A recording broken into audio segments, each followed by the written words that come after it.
旧日本郵船小樽支店は1906年に完成し、明治期の西洋建築様式を取り入れた石造りの建物です。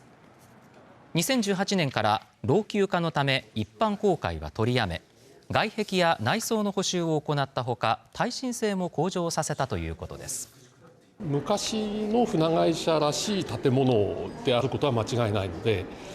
やはりそういったものを当時の姿で保存しておくということは大変意味があることだと思いますので。およそ6年半ぶりに一般公開された旧日本郵船小樽支店は、午前9時半から午後5時まで開館していて、火曜日が休館日となっています。